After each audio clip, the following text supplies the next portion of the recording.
So now I'll pass it over to our co-chairs to begin the session. Well, thank you very much, Annabelle. Welcome, everyone. Bonne soirée à tous. It's great to have you. As I wasn't able to attend the first course, let me start by introducing myself. I'm Paul Boisneau, Fire Chief for the City of Oakville, Secretary on the CAFC Board of Directors, and Co-Chair for the CAFC Leadership Development Committee.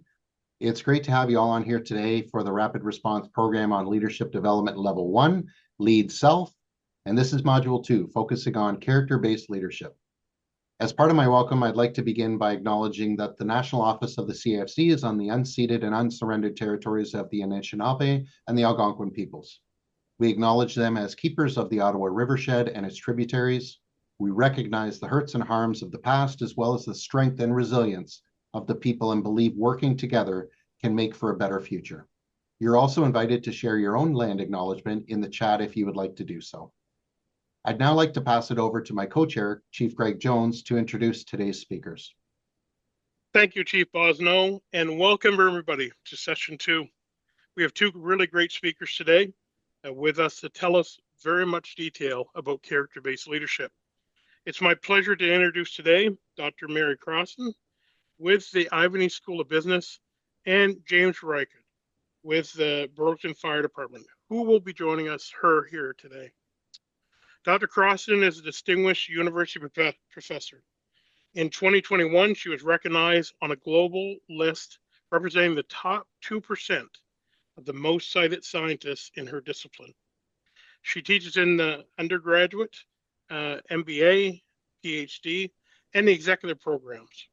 Her research on organizational leadership, strategy, leadership character, and improvisation has been widely published in many journals. She's extended her research to management practice through a collection of over 50 cases. Her recent research focuses on the development of leader character as a critical foundation to support and elevate leaders' competencies. Joining her today is James Rychard, who is a firefighter / instructor with the City of Burlington, with 23 years of experience working for both Cambridge and the Burlington Fire Departments, respectively. He merges his degree in psychology with firefighting to respectfully challenge and bring an unconventionally yet hot-lost approach to make the industry psychologically safer. As a former varsity football athlete, he has focused much of his efforts on human performance for the fire service, specifically working for both sports and performance psychologists to the industry via working alongside the training division. So without further ado, I pass it over to both of you to go forward with today's session. Thank you, Chief Jones, and we are delighted to be here. I'm going to just get our slides up and going, if you bear with me just for a second here. Jamie, give me a thumbs up. Can you see the deck there? All good? All good. Okay. And, you know, I'm pretty delighted that we've got, that Jamie's alongside me with me to situate a lot of what we're going to talk about in your context.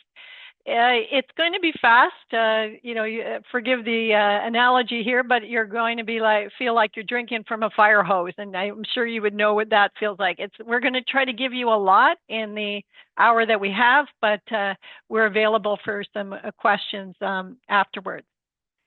So let me just make sure that this goes through. One thing that I think is really helpful to consider that we're going to talk about character for self-leadership. It really matters, but quite frankly, it matters no matter what you're be thinking about personally or professionally. So many of you might be parents, and you could be thinking about what are you doing as a parent? You're developing the character of your child.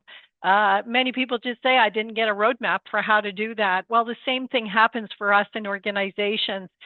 So, we're going to talk about some ideas here, but one of the things I've seen over my 40 years at the Ivey Business School, there's nothing more practical than a great theory. And that's what we want to bring with you, for you. So Jamie, over to you. How about your story? Thank you, Mary. It's kind of funny because I'm a person who loves patterns. So, in the summer of 2020, I kind of noticed there was this pattern that was going on all across Canada and specifically Ontario. What I noticed was that there was 21 fire service leaders that were leaving effective immediately, which really kind of sparked an interest, if you will. And then I reached out to then President John McCurney, Chief John McCurney, and what I ended up doing was basically saying, Chief, I think we have this issue kind of going on, and I would like to try to do something about it if there's a possibility. So we exchanged some emails. We got things going. I reached out to Steve Virgin from Canada Revenue Agency. We started a presentation for best practices committee that's now dissolved. And the neat thing is that this got the ball rolling, actually. So when the leadership development committee started up, this was definitely one of the things that we wanted to talk about. So the other thing is that I actually started a ad hoc working group that's focused just on character leadership. And one of those individuals in that character working group is actually the late Bobby Halton. So Bobby Halton is Chief Bobby Halton is the former executive director for the FDIC. And the FDIC is, as we know, is all the famous place where a lot of the training goes on. And what Chief Bobby Halton was talking about, and Mary, can I get you to move the next slide?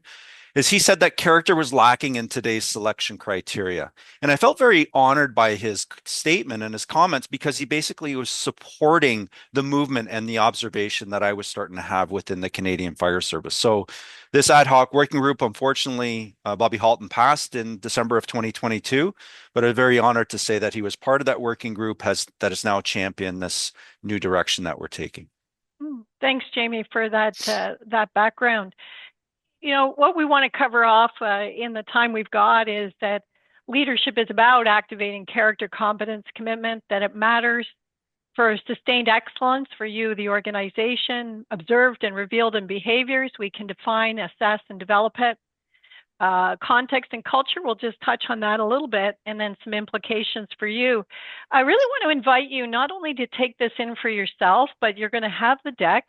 Imagine if you were going to share it with somebody else. Could you explain to them all of these points? Why does character matter, and what can we all do about it? So hopefully you take it in for yourself, but begin to think about how would you explain it to somebody else? And we want to equip you with some basic ideas. One is, for us, leadership is more about the disposition to lead. You certainly need character with the position of leadership, but the idea that you want to bring the best of yourself to what it is you do means that you need that disposition to lead. I often think about that, teenagers today in this 24/7 social media age, boy, do they need a lot of character to withstand, the context that they're in. And then the second part, if you lose your way a bit about it, is just think about character as a habit of being. So we don't think about it as a competence, which is knowledge, skills, and abilities, but you're going to pick up that it's behaviors that get enacted over a period of time, and they form habits. And some of us have better habits or not so good habits. So when we're going to think about elevating character alongside competence in organizations, you really want to think about there better be solid science on which to base this and practice. And these are just a few of the organizations that we work with and work alongside. Many people find it interesting that I've worked with a couple of NHL teams, Carolina Hurricanes and the Seattle Kraken. Working with them, I spent 5 years prior to the entry-level draft, helping them identify players of character before the draft. So when anybody ever doubts, does character matter for performance and short-term performance, even like in the moment, they often look to professional sports and they say, wow, if these are the people that, competence matters, but character matters as well.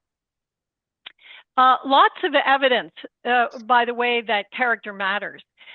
There's very few things that'll move the needle like character. So this research that we have shows the difference between weak and strong character leading to 14% increase in leader effectiveness, 10% resilience.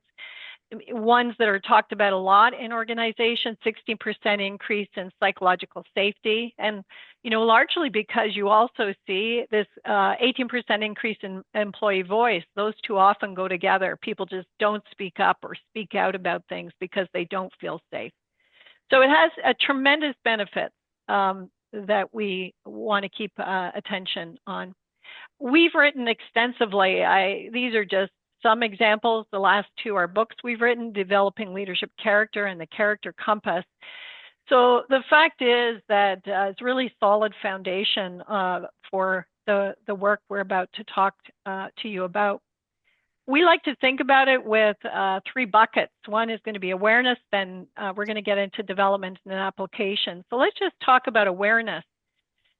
It isn't something that I or my colleagues just cooked up, and we think about character leadership, but we entered it in 2008 with the global financial crisis on our doorstep and asking ourselves at the business school, what are the failures of leadership and what is it that we've missed in being able to cultivate the leaders of tomorrow?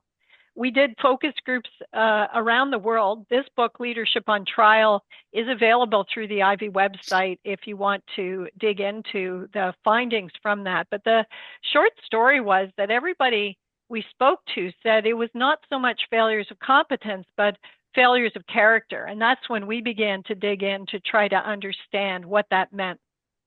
An easy way to think maybe about the relationship between character and competence is like competence are like the branches of a tree. What we do, how we do it, lots of things, communication, problem solving, time management. The area I specialize at Ivey, strategic management. I teach strategic competency, but at the same time in the executive MBA, I teach about character. The values, you can be thinking a little bit like the trunk of the tree, why we do something. And then the character is the roots of the tree system, who we are. That is the piece that we feel has been really neglected. We haven't really brought a good, strong science to understand that. You want to take that one, Jamie? Yeah, sure. Thank you, Mary. So, it seems kind of coincidence that actually the Philadelphia Eagles ended up winning the Super Bowl this year, because one of the people that I like to quote is Dick Vermeil, who was the one who actually got recruited to coach the 1976 Philadelphia Eagles way back when. And he got recruited from the UCLA Bruins from the NCAA program. What's so cool about what Dick Vermeil is doing is that he's pretty much one of the first professional coaches that actually emphasized character in sports. And he was really known for actually basically taking programs and football institutions that were actually not really doing it great, but within 3 seasons put them back into playoff contention. And he did that by reestablishing longstanding tradition and getting back into excellence in winning. And, that's certainly the story, Jamie, when I work with Seattle Kraken or the Carolina Hurricanes. It's fascinating to me, and I have my background in sports as well, playing varsity volleyball. We all thought we understood character, sports in particular. And as we're going to pick up here, that there are some things that we didn't quite get right that I think we can start to course correct around. We are standing on the shoulders of giants. So even though we entered into the field in 2008 with our work, it's Confucius, Aristotle, Plato. And then this book, if you could see it in 3D, it's 800 pages. It's a research book by Martin Seligman and Christoph Peterson. Martin Seligman is the former president of the American Psychological Association. They published this in 2004. So when we began our work, wow, we were really on very, very solid ground. One thing I have found out, and I thought it was maybe helpful to relay this over the 15 years we've been working on it, is often people think they understand character, but they did it from, we think about it like this sort of casual character, that it's really about morals and ethics. You're a good person, you do the right thing, that it might be personality based, could be subjective, can't be assessed or developed. That was what we were hearing in the focus groups, that people really didn't even know whether you could develop character. often competency more important. Maybe it's nice to have restraining. Early days, I heard people talk about, yeah, but if you operate with character, you're operating with one hand behind your back. Well, it turns out that's not the case. It's actually quite a bit opposite of that. Elevating character alongside competence is about performance, judgment, well-being. It's about a habit, something that is objective. We can assess, develop it. Character ends up amplifying competency. You can imagine weaknesses or imbalanced character with a really good competency is actually a pretty dangerous place to be. We need to have it. It's liberating. We often think about it a little bit like it's apples and oranges. The other one that I think is really worth getting to at the very outset is we often think our character is good enough. I've never, in the thousands of presentations and workshops that I've done around this, I don't see anybody coming up and going, I've got bad character, you know? So why? We all think our character is good enough because our intentions are good. We're good people. We don't really need development, but we often see that somebody else does. And then, you know, this idea that the devil made me do it. It's not me, it's the organization. Well, it's the reward system. I mean, if I had a dollar for every time I heard that compensation and reward systems are broken and people would do things better if they were better, we have to ask, what does it say about our character if we're allowing reward systems to kind of dictate our judgment? Then I focus on my strengths. And here I say, it's like, well, your character is strong enough for walking on the beach on your vacation. But the world that we live in is much more challenging than that. And really, we've underestimated the strength of character needed to navigate that. So good intentions necessary, but not sufficient. One thing we do know, we judge ourselves on our intention and others on their behavior. And the gap between that is quite significant. And it's more than being good. Like, does it hold up under time pressure, duress? Like, when is it that our character, we're not just bringing the best of ourselves? And that knowing how to exercise it daily.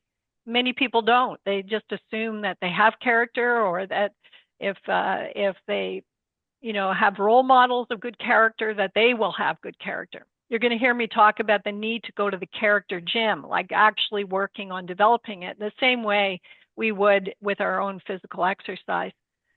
So we have to be able to work in the organization while working on it. So reward systems and all sorts of things, they may not be well aligned to support character, and we've got to be able to course correct around that. And that we also want to pick up that our strengths could be operating like vices. So what happens a lot is when we do this work on character, a lot of people say, well, how did we miss our understanding about this? And I say, this blind spot to me reminds me a little bit about when we were trying to learn to fly and we were flapping our wings like birds. And we wrote this article then, which is, until we actually understood aerodynamics, that's when we took flight. And it was the thing we didn't see. It was the thing like the roots of the tree system that bring us that really quality of leadership that we're looking for. And if I take that analogy to aerodynamics, it's not just recognizing that character matters, but it's actually the engineering of it. How do you bring it into an organization? In the case of aerodynamics, how do you, get a plane to fly? So over to you, Jamie. Thanks, Mary. It's kind of neat because in 2020, the VCOS, the Volunteer Combination Officer section from the International Association of Fire Chiefs, created a committee, an educational committee, that wanted to basically update their yellow ribbon report that they created back in 2017. And the really cool thing about this is that this committee invited Americans and Canadians, and we had about 9 people that were on this committee. And we basically went through all kinds of research, and we wanted to put something together that basically said, what were the foundations of what we needed to do in the fire service to create that behavioral wellness for our firefighters.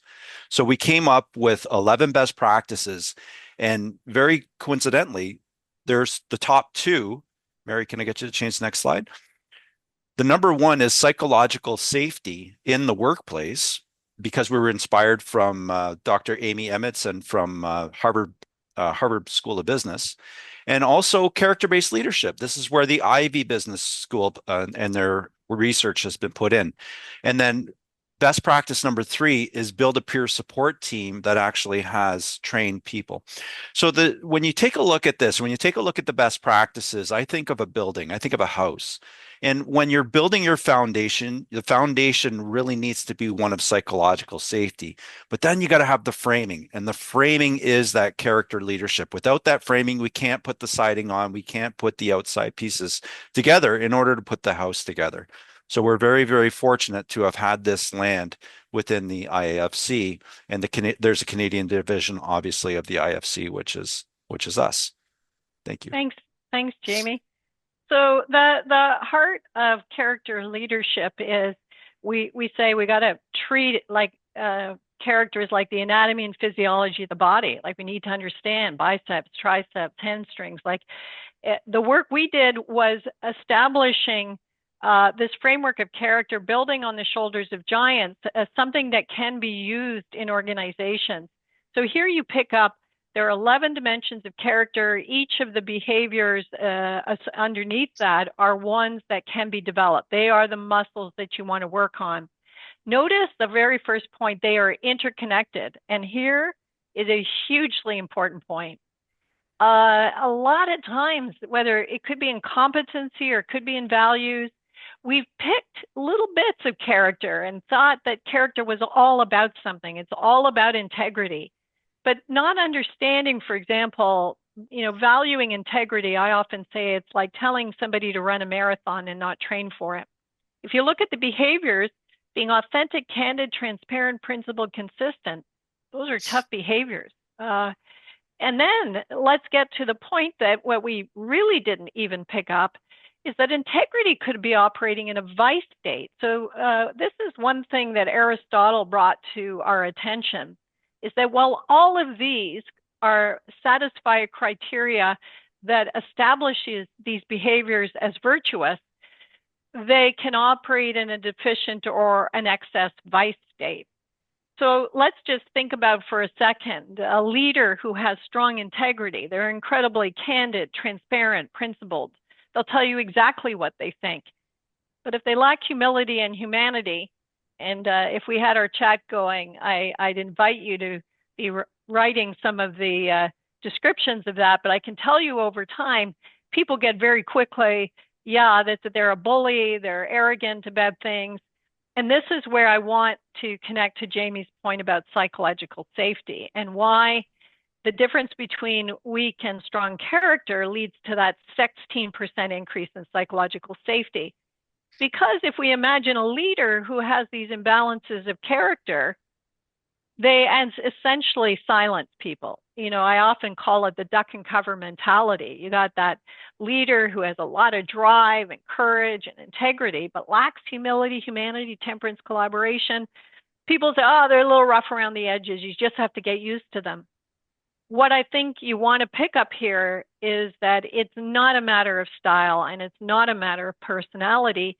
It's a matter of judgment, which is why judgment is in the middle. It's what Aristotle called practical wisdom. And that we know that those imbalances of character are going to compromise not only the judgment of the individual, but the judgment of the team. So judgment plays a central role. It's really important to pick up that all are equally important. So we've got many organizations that have valued some of these dimensions of character and underweighted others and created the very conditions that what could have been a virtue is operating like a vice. The good news is you never want to weaken a strength. So my son works in formula racing, and he gave me this example. He says, drive is like the engine of a race car. Temperance is like the braking system. If you want that engine, operating at its highest level, it needs a great braking system. And it needs a braking system that is going to be there when the driver needs it, not a second later. So they stress test their engines and their braking systems equally well. And I'm not sure that we can say that about our own character. If we really understood that all of these were important, that we need to develop them, then we would be thinking about how that occurs. Other interesting point, universal across context, culture, time. that was a lot of the heavy lifting that Seligman did in 2004. So it's pretty interesting. Is character is tremendously robust. That you can use this with the young people, old people, sectors, different sectors that you're in. You're not picking and choosing which dimensions of character matter. It is like the anatomy and physiology of the body that you say, I got to work to develop these muscles of character in order to influence judgment. Jamie, before I move on, is there anything that you might like to add about the framework itself? The only thing I wanted to add about the framework is just I find that, in the fire service, we have a lot of high-risk situations, that include non-emergency as well. And I think it's so important that we really exercise our judgment to the best of our abilities. And it's just interesting that each of these dimensions, the 10 dimensions that actually surround judgment, can really truly affect one's judgment indefinitely. Thanks, Jamie. And if we had more time here, I'm sure if you all imagine the leaders that you think have been exceptional, they often have strength of these dimensions of character. And another piece then to also pick up is that we trust their judgment. Why do we trust their judgment? Well, we trust that they are going to have, the courage to step up to difficult decisions. We trust that they're not going to be acting in their own self-interest. We trust they'll be accountable. We trust that they'll hear us. We trust that we can give them bad news and, they're not going to shoot the messenger about it, right? That's the quality of leadership that most of us have, rarely seen, but when we do see it, we'll follow these people anywhere. And this is a key facet of this, is that we know what these muscles are. So this is available to all of us to develop. I would also add that I think in the world that we live in today, there's such a shortage of character development occurring everywhere. It's now incumbent on organizations to be the place to really cultivate the character, because we're not necessarily inheriting that in the way we might have at one time. So this becomes an important agenda. This particular slide, and you should have this handout that has this virtues and vices, and I'll share with you that this sits on my desk all the time. And anybody that we work with on character says, like, this is where the gold is. Because of the fact that we judge ourselves on our good intentions and others on their behavior, and then I'm going to give you another stat that's a bit challenging. 85% of us believe we're self-aware, only 10 to 15% are. So we lack this sort of ability even to know where are we. If you look at the columns, you could be on the deficient side, the excess side. I treat it a little bit like being on a balance beam. It's hard to be on that virtuous state, and it takes a lot of effort and training for us to be able to, stay on that balance beam. But you can ask yourself the question, where's your lean? Is it likely to the deficient, likely to the excess side? Two-way lean, harder to manage than a one-way lean. But if you know what your lean is, then you can also think about what you need to develop. And I'll give you my own personal example. Under judgment, there's a word decisive there. It turns out my lean is definitely to the excess state. It's pretty rare for me to be indecisive, and that tells me my lean is going to be to the excess state. The excess state of decisive is impulsive.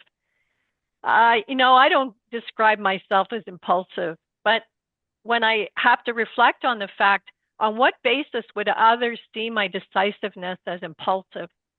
And where I think something, I take a point of view, is going to be the beginning of a conversation, a lot of people could see it as the end of the conversation. And it is the other dimensions of character that I need to develop, like collaboration, humility, humanity, that people can see the decisive behavior I have as one is that I may be making a decision, but I've done it while listening to them, not out of my own ego on something. My temperance is strong. I've got patience. I'm not just impatiently making a decision. And I wanted to spend just a moment on this because the micro moments of how we understand character is in this chart. And a lot of the problems we've faced in leadership and organizations and judgment is in this chart, and it's really not recognizing often where our deficient and our excess state is. Now, if we had more time, we would show you this video. We often use the movie Invictus, and we've left it in the deck just to give you some place that you can look to observe and identify character, because that's one of the first step in development, is being able to observe and identify it. And then this clip that we have with Mandel on his first day on the job, when we show it to people and we ask them to identify the dimensions of character, they quickly find that they see these dimensions, all of them acting. And what's helpful when you observe and identify character, it's often seeing several dimensions at once. So I treat it like the anatomy and physiology of the body. If I'm pushing down on the desk, I'm using multiple muscles. If I'm lifting the desk, I'm using a different set of muscles. I'm not really thinking about the muscles that I'm using, but they just have to be there when you need them. And that's really how character starts to reveal itself. You'll see several dimensions in a person, either excess or deficient. So let's go into development here. With that background on awareness, we want to, Jamie and I want to help you get this idea that there is a space of going to the character gym. And so we got to get beyond the temporary bump of just understanding that character matters and that it's important.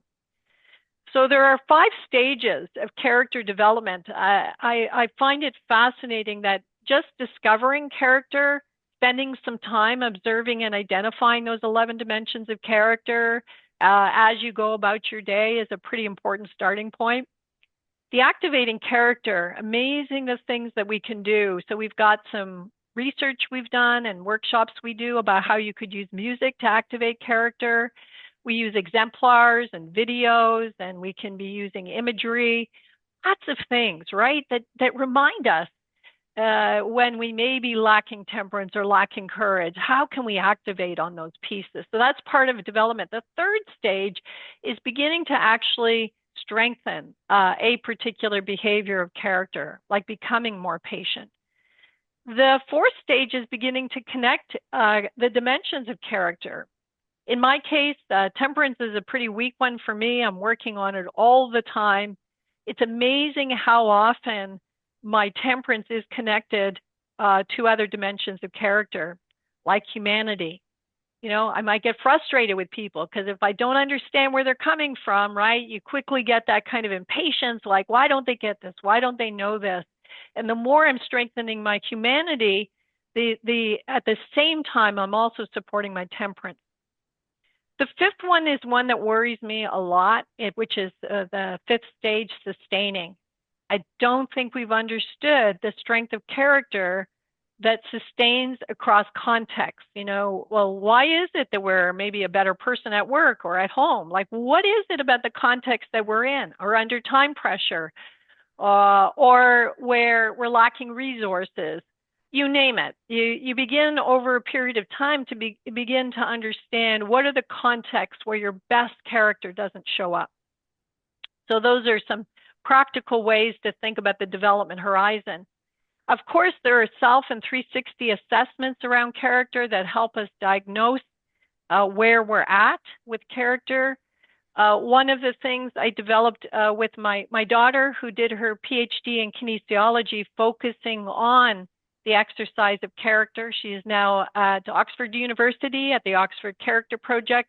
We developed an app because we wanted to be able to scale this for individuals, in organizations, and in the world.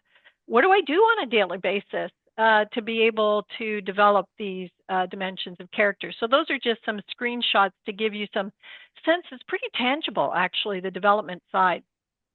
If we had time, we would have got you through a self-assessment exercise, but you might want to think about that.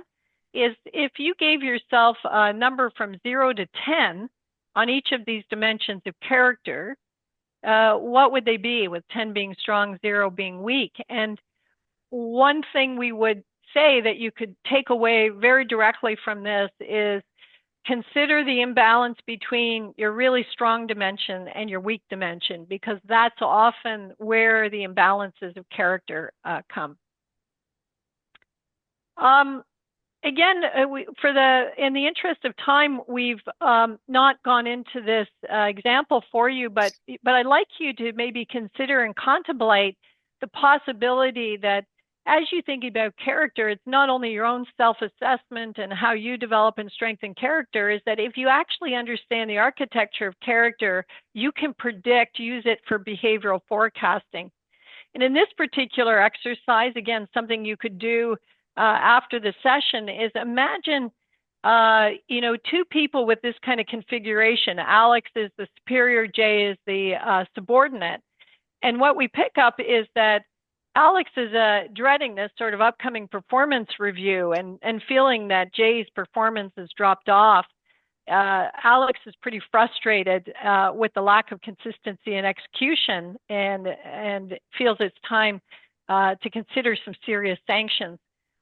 Again, if we gave you time to think about, well, what do we think is going to happen here? Every time we use this particular scenario, people predict, this is not going to be a great situation because you've got Alex with a lot of drive and accountability, low temperance, integrity, humility. He's just going to come down on Jay with a ton of bricks. In fact, the very problem that they're facing may be because of these imbalances of character that are not being managed over time. And Jay is going to be terribly hurt, by this. Jay is, a lot of humanity, collaboration, is wondering why, what's wrong, why, does Alex not like him? What is it that's going on? But anyways, you can begin to see that we can use an understanding of character to be able to understand another's behavior and ask ourselves, can we activate on the character of the other person, a person who lacks temperance? Well, what can we do in the moment to make sure that we're not going to get off the rails with them being impatient about us? Or, if they lack transcendence, what can we do to inject into the situation a sense of possibility? So that's a great exercise to do. So one of the things we'd like you to consider is that character is habit, for better, for worse. So we've all been becoming something with respect to character. Who are you becoming while you're busy doing? Are you becoming more courageous, more humility, less humility? Who do you want to become? So that's the great part about character, is that it's not static. We've got an opportunity to develop our character. And as with physical exercise, without the conscious attention to the exercise of character, it will atrophy or will certainly have imbalances. Really like the work, James Clear, Atomic Habits. Every action you take is a vote for the type of person you want to become. So we like to think about character in the micro moments. It's there every day. Every day is a possibility where we're thinking about strengthening character. And you're kind of going up a path of optimal judgment, or perhaps down the slippery slope of eroding confidence and eroding accountability and eroding. And we find it's interesting because a lot of the issues in life, it's back to walking on the beach, is that we treat our plan as pretty straightforward. We will get to our goal, but quite frankly, the world is tumultuous. It's filled with potholes and challenges. And so it takes a lot of character to navigate. Hence, the focus on resilience. Well, think about this. Resilience is part of courage, but it's one of many dimensions. It could also operate in a deficient or excess state. So we want to think about these micro moments as an inexhaustible supply of opportunities to develop character. The micro investments of character, bring it to the forefront of your mind every day. In my case, I use the app, and I've got an exercise at the start of the day. It becomes something that shapes and colors the way I approach my day. I reflect on it at the end of the day. So I'm going to shift in this last little bit to applying character. And imagine we've got an awareness, we've got a program for development. Well, where does character reside in our organization? And a piece that's very important to me is Jamie and I have done lots of workshops like the one we're doing today. People get it. We get this temporary bump, individual awareness. Well, how are we going to move to assessment, to development, and up to this strategic impact that is actually going to transform organizations? Again, 40 years working in the area of strategy, culture, values. We've got lofty aspirations, but the issues that are plaguing us and continue to plague us, it's this idea we've met the enemy and it's us. It's these imbalances of character that we haven't quite understood. And if we could get them and course correct around them, we could then strengthen our character to achieve the values that we imagine, to achieve the culture that is important. And I know this is a busy slide, and I don't intend to go through all of it, but really just to pick up this idea that there is a strategic roadmap about how you embed character in an organization. So what we're doing today is this purple box awareness. I've talked about there's lots of tools in the toolkit for the dark green box. What I was doing with the NHL teams was helping them on selection, right? The light green box, but think about performance management, talent management, succession management. Essentially, we have a statement, wherever competence resides, character belongs. So that's all of your HR practices that you can start to revamp. It's in strategy, it's in risk management, it's in culture, it's all over. And it fundamentally affects this gold box of operational excellence and well-being to hit your key performance indicators. I want to pause just for a moment on this to say, you know, in my experience of every organization I've ever been in, all of these gray boxes and green boxes, they actually lag the high performers. You know, we never have the reward systems that are actually going to be able to enable the high performance of the organization, and that most of these things lag.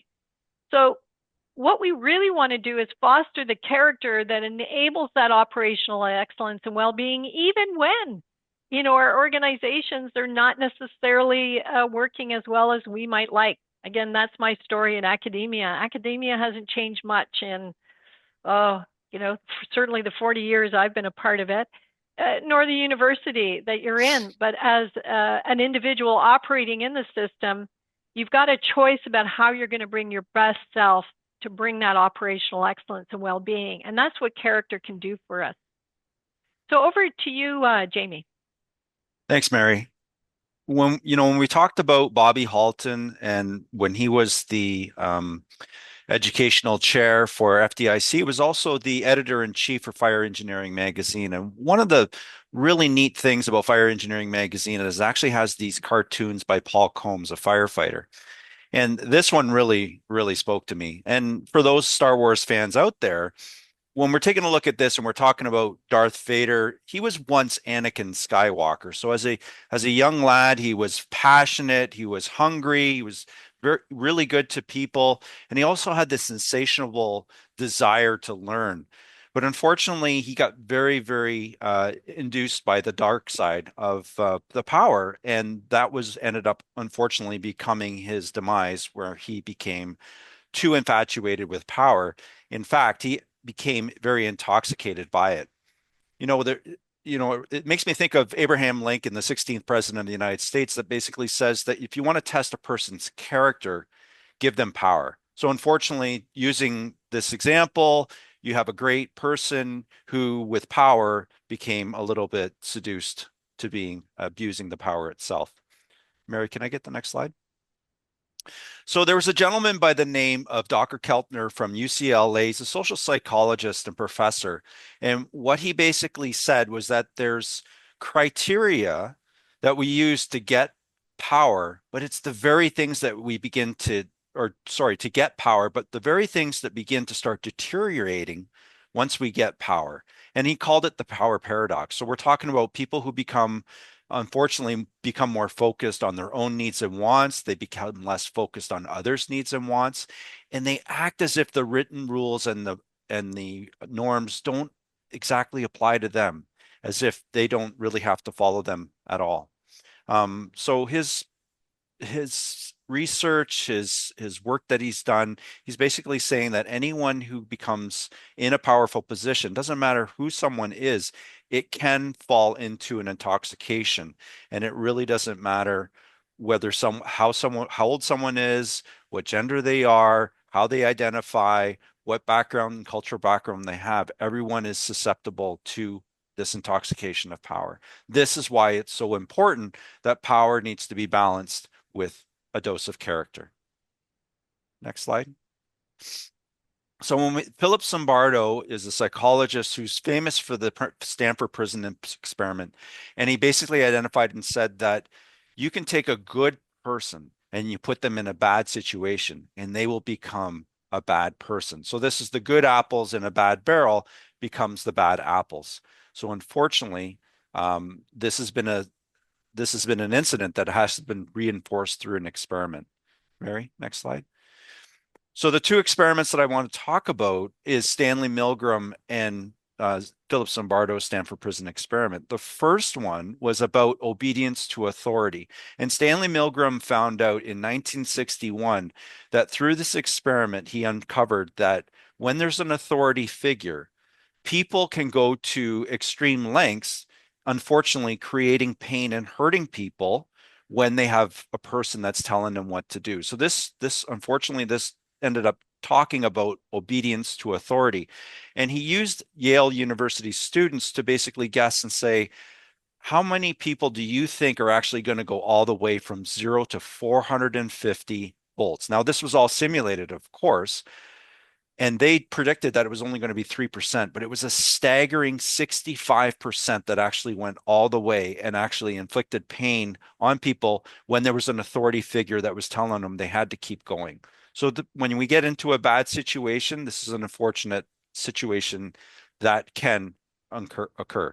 The Stanford Prison experiment basically identified that when people have power and they're not vetted, they're allowed to basically run their situation without any reins being pulled in, without any boundaries, they can create sadistic situations. Now, both experiments had volunteers and they were both deemed normal. No one had any emotional issues or anything like that.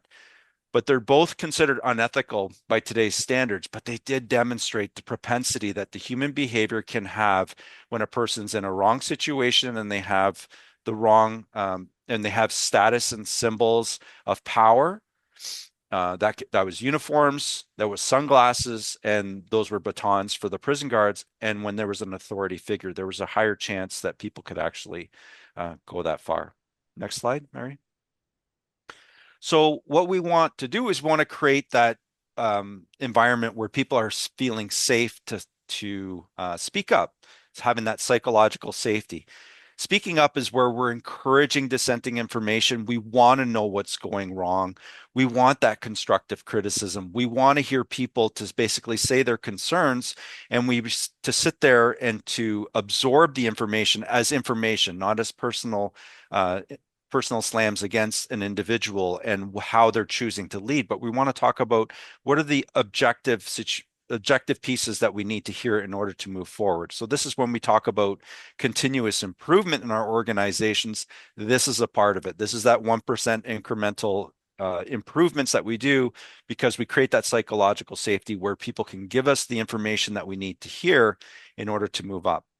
And going back to Paul Combs, and when constructive criticism is not welcome, Mary, this is what it ends up looking like. So unfortunately, it looks like constructive criticism in this cartoon, perfectly depicted by firefighter Combs, was basically to say, sure, give me the constructive criticism that I'm saying I'm willing to take in, but I'm not really heeding what I want to hear. So a little bit of satire for everyone today.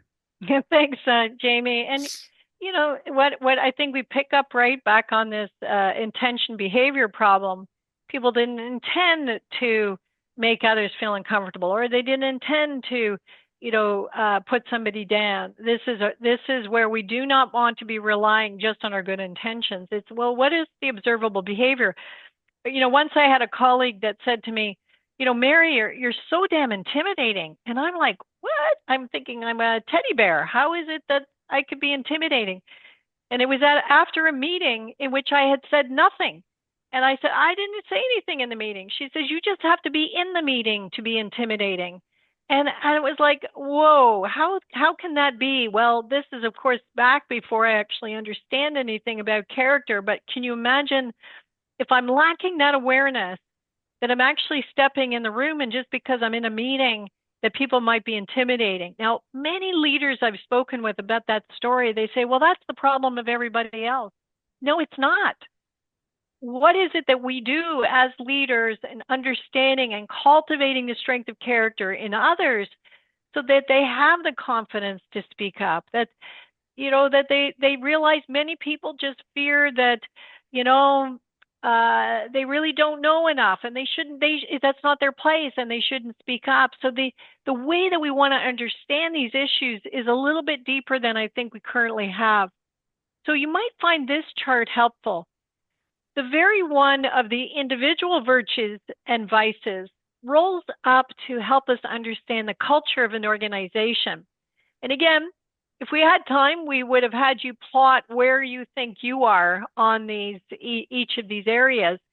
But perhaps as some homework for you, for example, if you look at accountability, is it around failing to deliver results and there's a blaming culture that's going on? Or maybe it's overweighted. You got a lot of accountability. There's difficulty delegating, obsessive and controlling, and little room for learning failures. And understand that, back to, we've met the enemy and it is us. If we're producing a culture that has difficulty delegating, it's us. So what is it about that? What is it we need to do on that, strength of accountability that might need some other dimensions of character to support it? And the simple fact is that every organization I've ever been in wants this central line. If they felt that the culture of their organization was defined by those 11 statements, people say they would be delighted. So that the way that you would want to be thinking about diagnosing and understanding the culture of your business, your unit, your organization is, where are you on this? If you're on the weak side, can you strengthen it? If you're on the overweighted side, what are the other dimensions of character needed to support it? I was working in a bank, senior leadership, and many of them had a lot of strength and accountability. And one of the things that they realized is that there are two things senior leaders particularly do, is whatever their character is, either people end up emulating it. So if they have difficulty delegating, people have difficulty delegating, or the reverse happens. People don't take responsibility. They create deficiencies in accountability because they'll say, oh, well, you know what, Mary will just tell us what she wants us to do anyways. So this kind of dynamic about character and character contagion can really help us understand how the culture of the organization operates. All right, we want to make sure that we leave you with ideas about what you do. There's nothing that troubles me more than doing these kinds of workshops and then we don't move the needle on somebody's character. So know that it's almost like you can't unhear this. Character matters. It matters to you. It matters to everybody around you. What can you do to start to, get a little bit more insight into this? Well, there's lots of things, like there's the self and 360 assessments of character, and there's resources in that particular report. We try to create a lot of free resources around this. We've created a question of character podcast series. So episodes 1, 2, and 7, you might find interesting. I think, Jamie, we got to do one on firefighting. We don't have that, but let's get that on the podcast list. My son, who's in Formula Racing, did one around engineering and character and Formula Racing. So people find that one pretty interesting. Also, there's Virtuosity Characters, so the app that my daughter takes the lead on. She does a lot of good social media. Follow LinkedIn or Instagram, and there's just a lot of material there that's going to help you explore character. Exercise your leadership. Share this with others. The slides, the articles, engage in conversations with people. The one thing I feel in this world, if we could start to push back on some of the negative and toxic views around what's going on in the world with a view of character that could be helpful, the language of character would take us a long way. And what can we do next? Well, even in organizations, thinking, yourself as leaders in the organization, on the operations side, the HR, you can embed character in your organizational practices. So there's ways to do this, and you can always reach out to me for learning more about that. We've written a lot, but also done a question of character podcast with Canada Revenue Agency that has done a lot on the selection side, focusing on key strategic and operational issues. Many options to follow up. Well, consultations, workshops. We've got leader character practitioner designation. We've got this train the trainer that tries to help people bring character into their organization. Right now, over 100 people have got this certification, many in the armed forces. There's a big, big push in the armed forces about this. And the point here we like to say is wherever competence resides, character belongs. Before we close out in these last few minutes, I want to address a question that's been coming up quite a bit recently, because a lot of people are looking at, what's happened in the U.S. And the leadership, and many say, well, there's a lot of imbalances of character of leaders in the world. How do we explain this? And they seem to be successful. So what are we going to do about it? I'm now a contributor at Forbes, and I'm in the midst of writing an article to just address this issue. I think one of the things we haven't understood is if we don't understand how imbalances of character work, we tend to valorize some aspects of character and underweight others because we don't know how they affect judgment. And we're missing the piece that these imbalances of character are a blind spot for leaders. And it's like the blind spot, you're checking over your shoulder when you're passing a car. You don't shoulder check, it's whether a car is there or not. It's a matter of circumstance. Well, that's the same thing with these imbalances of character. You get these moments where the lack of judgment can be catastrophic. And sometimes it doesn't play out for a long period of time. I wrote a piece about Boeing, and, you look at some of the failures at Boeing. The piece I wrote in Forbes was, people in glass houses shouldn't throw stones, because the fault lines that existed in Boeing that led to a lot of the compromise in the decision making, they're there in every single organization. It's just a matter of time. So we want to leave you with this idea that character is there every moment of every day. Be mindful of your thoughts. They become your words become your actions become habits become your character becomes your destiny. And I think the piece that's really exciting to me about the development of character is how we can course correct on the development of character that starts to shift the way we think about things, that starts to shift the way we talk about things, that shifts our actions, that shifts our habits, and then shifts our destiny. And then just going to leave you in the deck. There's lots and lots of resources about character leadership, and we hope that we've left you with enough, food for thought on this one. That it's piqued your interest and piqued your interest in enough for some more consumption about it. Jamie, any last thoughts before we close out the session and take some Q&A? No, I think this was terrific. Fire service leaders have leadership meetings and stuff like that. This would be a great thing to bring up to their leadership team, just to talk about, what are the things that are going on inside the organization, whether this could be adopted into a staff development program, or whether this could just be a self-assessment done through the fire leadership team themselves, because anything like this would really help with dealing with council, dealing with chief administrative officers, dealing with directors within the corporations, or dealing with union members for that matter. Thanks, Jamie. And I think we've rounded out right to the hour. Jamie and I are committed to stay on while there's still Q&A. So if there are questions, so we'll hand it back to you. Well, thank you both so much for your presentation. We fully recognize that the content that you've provided could easily extend well beyond the time period that you had for today. So we just want to say thank you so much for your insightful presentation, and then move into the Q&A section.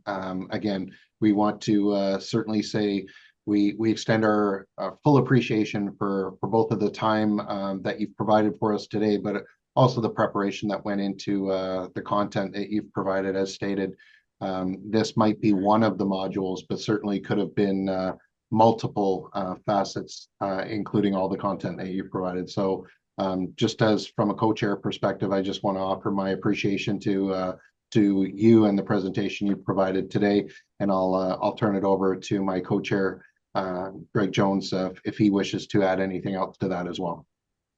Yeah, thank you, Chief Bosno, and Dr. Mary Crossan and James. Thank you very much for what you've done today and the information you provided. We truly appreciate it. Folks, this is now time. If you have some questions, so please ask while we have these two great gentlemen, ladies and gentlemen here to answer your questions for you. So please go into the question and answer function at the bottom. Put your questions in, and also use the chat function, and we will moderate from here. And Back can to you, I Chief. can I encourage people also, there's no silly or stupid question. That back to psychological safety. This is an example of that. It's just anything, and it could be personal, it could be professional, whatever is on your mind. And also, if you think it's a tough question and you think it might be disrespectful, don't worry about it. It's you really give us whatever is on your mind. We're happy to address it. And for those who have to hop off before the optional Q&A, I just want to remind you that the next session will be on March 12th at 2 p.m. Eastern. It will be on the meaning of the uniform, and it's going to be with Assistant Deputy Minister Joe Zatilny in Alberta. Well, maybe just to get things going, just because there's always a reluctancy to get things going, but it's much like karaoke. Once you sing your first song, then it becomes very easy to start singing along. There is, as I've indicated, there is a ton of content that you've provided here. But if you were, and I'll ask a question for both of you, if you can just give I know it will be very, very challenging, but given the time frame that you've presented today and the content that you've provided, if someone was to take one key aspect away from today's presentation, if you were to select one thing that you would be hopeful that they would remember based upon the content that you've provided, that could really help them, move forward on a character-based leadership piece, what would that item be and what would it entail? And so I apologize for putting you both on the spot, but wondering if you could both add your perspective on that question. Yeah, and don't apologize by putting us on the spot. That's what we do, right? You're right. There's so much. That virtues and vice table that I said sits by my desk. It's that contemplation of the relationship around character that you just become over time a little more versatile in the language of character and begin to observe the deficient and the excess. And so I'd say, spending some time in that space would be a really good start. Excellent. James, same question. Yeah, absolutely, Chief. I think for me, what I really think about is Benjamin Franklin and how he had his 13 virtues way back when, and he measured himself on a weekly basis against those 13 virtues. The really cool thing about what Ivey's put together in the dimensions and the elements that make up each one is that we could do the same thing if we wanted to improve our leadership by just asking if we've done this today in the elements of each of the dimensions. And then over time, even if we worked on 1% per week in 30 days, like it would just improve dramatically. Awesome. So I will turn it over to Chief Jones to moderate. Just as we started that karaoke session, there is some elements within the Q&A to get us going. So thank you both very much. And Chief Jones, take it away. Yeah, thank you, Chief Bosno. You know, it's kind of funny. As soon as the chief started to speak, the questions started coming in. So I'm gonna I'll give a couple questions to you folks, and we'll go through them. I have one person that wanted to speak. I'm just gonna check and just verify they still do. So the first question I have is, how can you navigate a situation where there appears to be a varied investment in collaboration as within the team aspect? Could you clarify when you say varied investment, it's investment in collaboration, i.e. The person is, there are people who are more collaborative and less collaborative? I want to just make sure I understand your question before answering it. And maybe I'll answer it with that, in my view, with that kind of idea that some people are more collaborative or less collaborative. You know, I think a lot of people think they're collaborative, and that if you look at the behaviors around character on collaboration, being open-minded, flexible, interconnected, cooperative, collegial, they're really tough behaviors.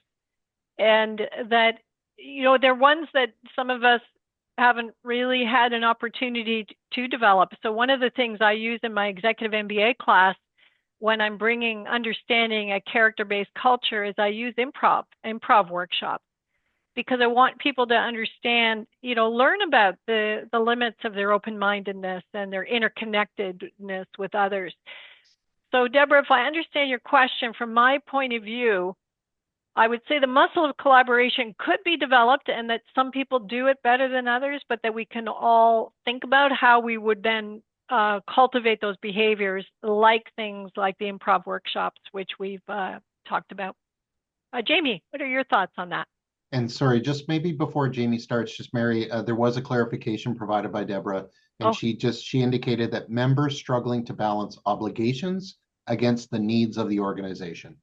Oh, that's also very interesting. So if you wish to add anything to your answer based on that, and then Jamie, please feel free to answer as well. Yeah, so that just, by the way, that notion of balance, that's what character is all about, right? That judgment, where Aristotle called it practical wisdom, where you've got this, you know, collaboration, but you've got accountability, and you've got justice, and you've got all of those dimensions of character working. And that does tell us that, you know, it's not one size fits all. And that you really, that's why we need a lot of strength of character. It's not going to be a rule-based solution for it, but that we're going to even trust our judgment that in that moment we are balancing those needs. And I'm going to throw in transcendence in there as well, because in a lot of cases we treat these things as either or. And anytime you find yourself being in an either or, well, it's either this or that, you could actually ask yourself about transcendence, which gets you into the and space. You know, you look at the behaviors of transcendence, being creative, future-oriented, inspired, optimistic, purposive. Often it's, is there a way around this that's an and solution that doesn't mean I'm trading one against another? You know, when we talk about collaboration inside an environment, whether it's a small team or whether it's a large organization, it really, a lot of it has to do with how we're feeling in the moment. And if we're feeling under pressure or we're feeling stressed, we could really resort back to our set points. So I think the biggest thing when collaboration is basically having that self-awareness, seeing what other people are feeling, are doing, and then just kind of measuring or applying ourselves accordingly. Deborah, did that answer your question? Yeah, I believe so. She just, okay. Deborah sent a message. Thank you for okay. that. So next question. Wonderful presentation. Thank you. Has there been research on window of tolerance and balanced character? So I'm not sure what the window of tolerance might be, but balanced character for sure. So that's when we take a look at the weak versus the strong and the differences about it. We've got a lot of research that starts to pick up that those differences matter. So maybe could you explain, unless you know, Jamie, window of tolerance, is that something you know? No, I was going to ask the same. Yeah, maybe could you explain window of tolerance? Don't know if that came up. Yeah, I don't know. I don't remember it coming up, but I'll look here at the notes as they come in and see if someone sends us something for sure. Next question is, how do you encourage leaders who indicate that they do not have time to participate in something like this, and in essence, do not understand the necessity for psychological safety? Well, I have a quick response around this. Is I often say, do you have time to breathe? And I joke about that because, you know, it's even fascinating around the development of temperance, patience, and calm. Like one of the things and exercises around that is breathing exercises, because it's a lot of our physiology that gets out of whack on patience and calm. And the fact is, we don't breathe very well. We've shallow breathing. So I'm using breathing as an example of, you're breathing anyways. Why don't you do it a bit better? We're communicating with others all the time. Could we do it a bit better? Could we be more open-minded? Could we be more flexible? So I don't see this as really a question of not having the time for something, but really not knowing how to reflect on things. So the character gives you this architecture that gives you a focus on, what am I working on today with these behaviors? And I like that, Jamie, where you got a scorecard, right, about how you're doing about something, and that you keep that in the work that you're already doing. But I also pick up that you may be suggesting that the person isn't even motivated to look at it, you know, that they don't want to. And one of the things we have found is, because character matters both personally and professionally, even somebody who may not be motivated to do something like this for professional purposes, they're really motivated on the personal side. You know, their well-being, the well-being of those around them matters. And I find that's a big hook on character. Okay, Jamie, do you got anything you want to add on that? You know, we take a look at character, and I think of it as a nucleus. And it's just like, if we focus so much on competencies, and we focus a lot on what people are bringing to the table, but not really who they are, there's a high propensity that under duress or under very high pressure situations that they might resort back just to being able to do their competencies, but really kind of just unravel, if you will, on their character. And I think the cool thing is that if we could work on developing character, you know, the great thing about the wheel is that the dimensions, the elements that make up each of the dimensions are there. So people can use that. Chiefs can use that. Company officers can use that. You could even bring it down to the firefighters and use that on a daily basis and measure those observational behaviors. And we can ask people and question people on that. And then I think over time, with those small amount of 1% increments, people become better both professionally and personally, thereby accentuating the person, which improves the role, which obviously ends up becoming a part of delivering service excellence to our communities. And I see we've got clarification on the window of tolerance around Siegel's work, the best state of arousal or stimulation to function and thrive in everyday life. Thank you for that. You know, it's very interesting. I think something to think about, no matter what it is you're reading, there's very little research that looked at something from the lens of character. You know, they've treated it as personality or, you know, cognitive limitations or something like that. And I would say that we'd have to be thinking about maybe also recasting some of this research around the best state of arousal. Judgment itself, and we think about things like drive or temperance, would definitely have some kind of aspects of a state of arousal about something. And the question is, it's like the race car. You know, do you have these muscles and the capacity to be able to regulate around those systems to get to the optimal state? So that's how I would think about that one, is that there isn't a, let's call it a you know, an average level of a race car going at, you know, 100 miles an hour, but it's actually that we in our life, we have to be up and down and up and down and up and down. We have to be able to regulate that. Character is one of the ways that we would do it. Okay, perfect. Next question. Have you measured a lot of leader characters by sector or by generation? And what does average look like? Are most balanced or not? Yeah, we certainly have done this across lots of sectors and around the world. One of the things that we find as being a fairly consistent finding is temperance is one of the lowest dimensions of character. And then it can differ a little bit by organization as to where organizations might lie. Like, so in a lot of cases, there's a lot of drive and accountability, quite high. Transcendence tends to be a bit lower. I think we find right now, which is not surprising, whether it's company culture or country culture, it will affect our character. So my colleague, Gerard Seitz, who's Dutch, he just talks about it. I was like, Dutch are not very patient people. Like, you live in a culture that promotes a particular way of operating, or you're in an organization that promotes a particular way of operating. Who do we become while we're busy doing? We become a creature of that organization. So that those would be some of the ways that I think you see these things start to play out in the data. Okay. The next question, and Jamie, this one starts specifically with you, but then goes to all the rest of us as panelists. Jamie, you said you noticed a considerable number of retirements during COVID. It's a nasty word.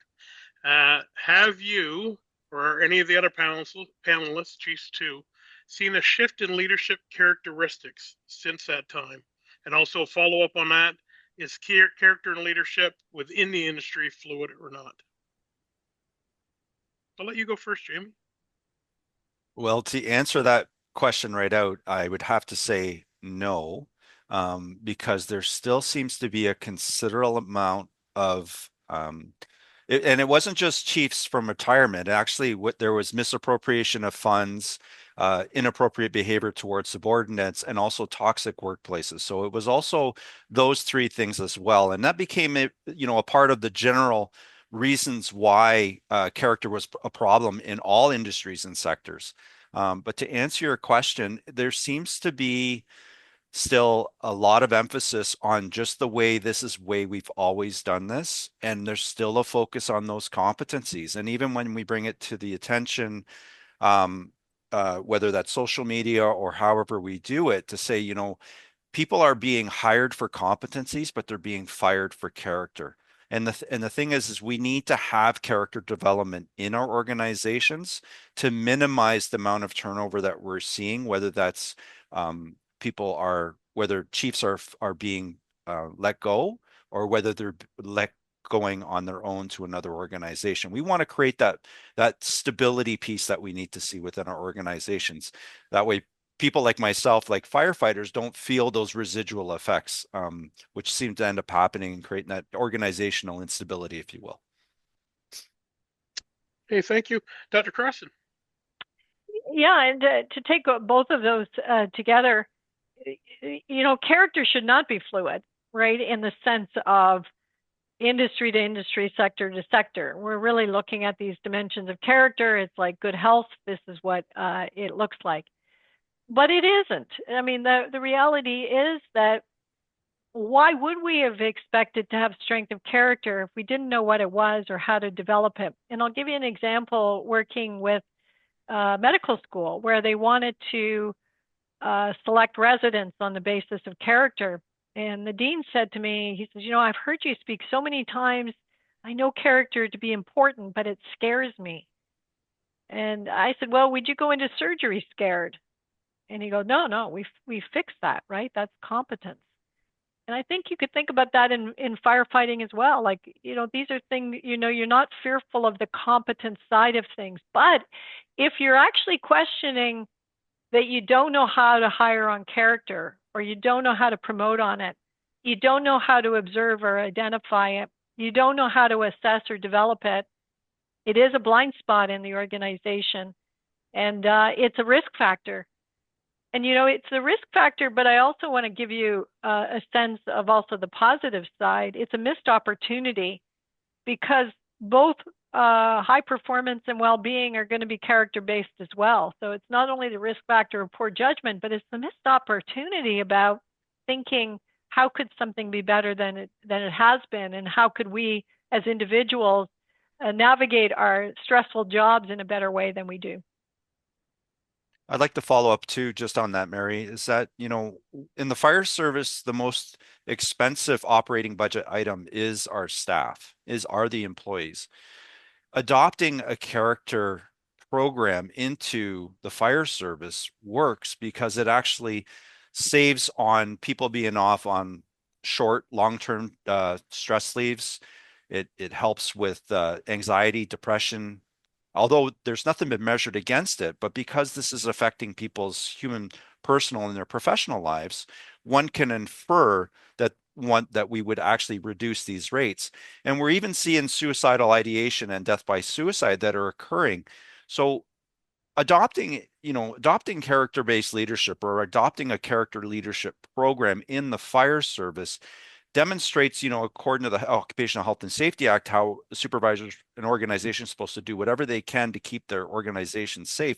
This is one of those ways that we can improve human performance. We can improve well-being. We can reduce all these issues that are causing a great amount of rift within the organizations across Canada. And it creates more stability and more wellness and well-being for everyone. I would, to add to that, Jamie, the practical side of how it can be done, because one of the things that we find over the period of time, developing the subject matter expertise to do this work, that was the problem with the dean of the medical school. So the way that we've approached it most recently, that I think is just tremendous, it is a train the trainer model. So there's a group, for example, from the Space Force, the Canadian Space Force, an intact group of 30 members of a team. The top 5 are going through this virtuosity program where they've got the app. They're working on the development of character every day. They meet once a month for 90 minutes with guidance around how do you develop temperance. So next week it'll be a 90-minute workshop on temperance. They will then bring it back to their organization, the other 25 that are working on the app, and they become the train the trainers. So you're not relying on necessarily Jamie or me necessarily being able to deliver these workshops, but where our belief is character, we need to be able to embed that subject matter expertise within individuals in the organization, and then they continue to bring character to the foreground in the organization. By the way, on selection, character-based selection becomes quite easy if you've been working on development. Because if you're working on development, you know what character is, you've been observing and identify it, you see it in yourself, you see it in others, and actually selecting on character becomes a lot easier. So I want to help people realize that there is a way forward. This has been a blind spot, but it's not one that a course hasn't been charted on. Okay, well, it looks like we have answered all the questions that were in the Q&A and in the chat. We'll give one final call out to see if anyone has anything else to place in there. Certainly we had well over 50 people at one point. That number has gone down a little bit, given that people certainly have busy schedules, but again, an excellent attendance. And I'm sure I can speak on behalf of Chief Jones on this one. The content and your personable approach to the topic was so very appreciated. Again, we know this could have been a much longer presentation and topic, but we're grazing the surface to get people involved, and certainly hoping that this rapid response program is going to lead to additional modules and incorporate more depth in levels 2 and 3 where necessary. So on behalf of my chair, co-chair Chief Jones, and certainly the CAFC, thank you so much for your presentations and the work you've put into this. As a reminder, everyone, the slide and the presentation will be available for you. And of course, watch out for your emails for the celebration of knowledge associated with said module in order to ensure that you can get your I Love Me certificate, participation with the course. But again, thank you so much to the presenters and my co-chair on what was an excellent presentation and such an important module that's laying a very important foundation for the rest of the modules moving forward within this level 1 leading self. So thank you very much. Chief Jones, anything to add? No, thank you, Chief Bosno. I think you summed up very well. But what I'd like to say to the two presenters, thank you very much. Truly appreciate your time and truly appreciate your knowledge and experience and the information provided all of our participants today. Thank you very much. Our pleasure. Thank you so much for having us. Thank you, Chiefs.